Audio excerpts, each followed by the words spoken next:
एक्स्ट्राटेक oval international cricket स्टेडियममा floodlight जडान भए पश्चात पहिलो पटक क्रिकेट एसोसिएसन अफ नेपाल क्यानका सचिव तथा पूर्व कप्तान पारस खड्का यति बेला एक्स्ट्राटेक ओभलमा पुगेका छन्। त्यहाँ उनी कुनै पनि अनुगमन नभइकन विनोद कुमारले एउटा रिक्वेस्ट गरेर हेरिदिनु भनेको कारणले गर्दा उनी त्यहाँ पुगेको भनेर उनले भनेका छन्। पारस खड्काले एक्स्ट्राटेक ओभल पुगेर अन्डर फ्लडलाइट त्यहाँ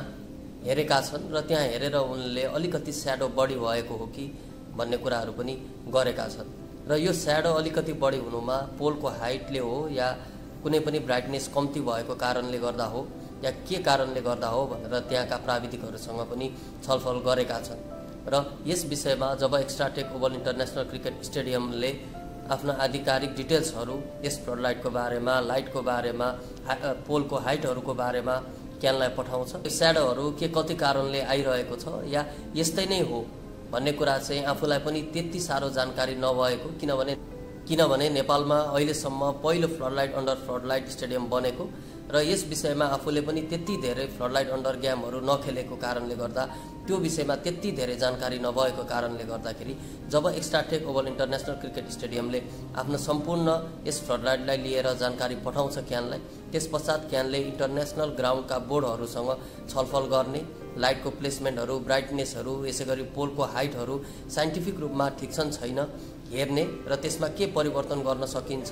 या छैन भने त्यसमा के अरू थप गर्न सकिन्छ यसलाई चाहिँ एड गरेर यदि सबै कुरा ठिक भएमा त्यहाँ चाँडै नै इन्टरनेसनल क्रिकेट पनि गराउने क्यानको योजना रहेको भनेर पारस खड्काले हालै भनेका छन् र पारस खड्का एक्स्ट्राटेक ओभललाई लिएर एकदमै धेरै खुसी देखिए। जुन एउटा व्यक्तिगत विनोद कुमारले आफ्नो लगानीमा यसरी स्टेडियम खोलेका छन् र पहिलो अन्डर फ्लडलाइटको स्टेडियम नेपालको बनेको छ र यसलाई आफूहरूले क्रिकेट एसोसिएसन अफ नेपाल क्यानले पनि सपोर्ट गर्नुपर्ने र यसलाई सपोर्ट गर्ने भनेर उनले भनेका छन् भने अब हुने जुन वर्ल्ड कप क्वालिफायरको एउटा क्लोज गेम छ अन्डर 19 को त्यो पनि एक्स्ट्राटेक ओभललाई दिन सक्ने भनेर उनले जानकारी गराएका छन् र केही प्र्याक्टिस म्याचहरू अहिलेको लागि पनि दिने क्यानको तयारी रहेको भनेर उनले जानकारी गराएका छन्। उनी एकदमै खुसी देखिए, पारस खड्का निकै खुसी देखिए र जुन एउटा व्यक्तिगत लगानीमा यसरी फ्लडलाइट अन्डर फ्लडलाइट जडान भइरहँदाखेरि यो चाहिँ एकदमै ठुलो कुरा रहेको भनेर उनले जानकारी पनि गराएका छन् र चाँडै नै एक्स्ट्राटेक ओभलका सबै मापदण्डहरू पुरा भए इन्टरनेसनल म्याचहरू पनि पक्कै पनि एरेन्ज गर्ने भनेर उनले जानकारी गराएका छन्। र अब सबै कुरा भनेको एक्स्ट्राटेक ओभलले जब आफ्नो डिटेल्स पठाउँछ क्यानलाई, त्यहाँबाट क्यानले इन्टरनेसनल ग्राउन्डको बोर्डहरूसँग छलफल गर्छ र इन्टरनेसनल मान्यता अनुरूप यदि एक्स्ट्राटेक ओभलका लाइटहरू सम्पूर्ण तयारी अवस्थामा छन् र त्यतिको स्याडो या त्यसलाई सुधार गर्नुपर्ने हो, खेल्न मिल्छ भने क्यानले अन्तर्राष्ट्रिय प्रतियोगिताहरू पनि चाँडै नै एक्स्ट्राटेक ओभललाई दिनेछ।